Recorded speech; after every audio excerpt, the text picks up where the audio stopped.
نحمده ونصلي على رسوله الكريم أما بعد فإن خير الحديث كتاب الله وخير الهدي هدي محمد صلى الله عليه وسلم وشر الأمور محدثاتها وكل محدثة بدعة وكل بدعة ضلالة وكل ضلالة في النار صدق الله العظيم۔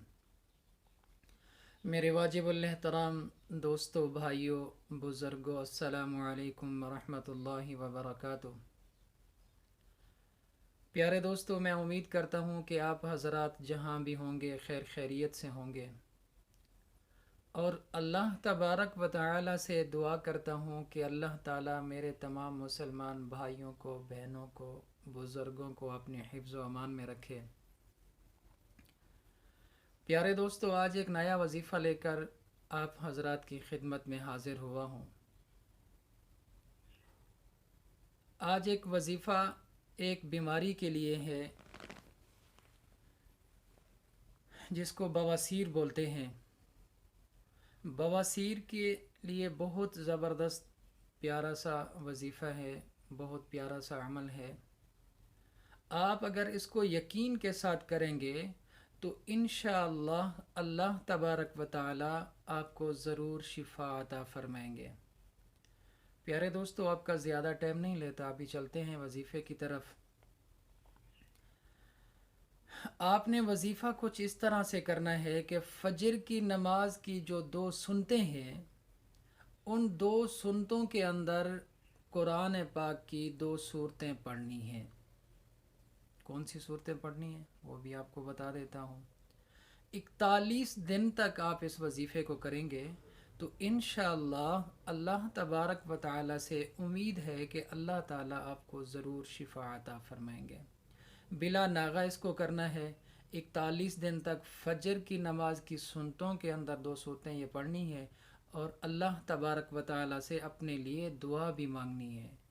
وظیفہ بھی کرنا ہے اور اپنے لیے شفا کی دعا بھی مانگنی ہے۔ اللہ تبارک و تعالی، امید ہے اللہ تعالی آپ کو اس صورت کی برکت سے ضرور شفا عطا فرمائیں گے۔ آپ نے اس طرح پڑھنا ہے، قرآن پاک کے آخری سپارے کے اندر سورۃ العلم نشرح، سورۃ الانشراح بھی بولتے ہیں اس کو، سورۃ العلم نشرح پہلی رکعت میں پوری سورت پڑھنی ہے، اور دوسری رکعت میں سورۃ الفیل پڑھنی ہے، وہ بھی اسی آخری سپارے کے اندر ہے۔ الم تر کیف فعل ربک باصحاب الفیل، اس سورت کو دوسری رکعت میں پڑھنا ہے۔ اسی ترتیب کے ساتھ آپ نے 41 دن تک فجر کی نماز کی سنتوں کے اندر ان 2 صورتوں کو پڑھیں گے، اور یقین کے ساتھ پڑھیں گے تو انشاءاللہ اللہ تعالیٰ آپ کو اس موذی مرض سے، اس بواسیر کی بیماری سے ضرور شفا عطا فرمائیں گے۔ پیارے دوستو، آخر میں آپ دوستوں سے میری گزارش ہے کہ آپ بھی میرے لیے دعا کیا کریں۔ اللہ تعالیٰ سے دعا ہے کہ جتنا مسلمان پریشان حال ہیں، اللہ تعالیٰ ان تمام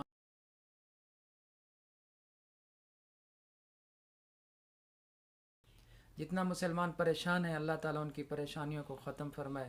اللہ تبارک و تعالیٰ سے دعا ہے کہ اللہ تعالیٰ تمام مسلمانوں کو رزق حلال نصیب فرمائے۔ اللہ تبارک و تعالیٰ سے دعا ہے کہ اللہ تعالیٰ جتنا لوگ اس دنیا سے رخصت ہو چکے ہیں ان تمام کی مغفرت فرمائے۔ اپنی دعا میں یاد رکھنا۔ والسلام۔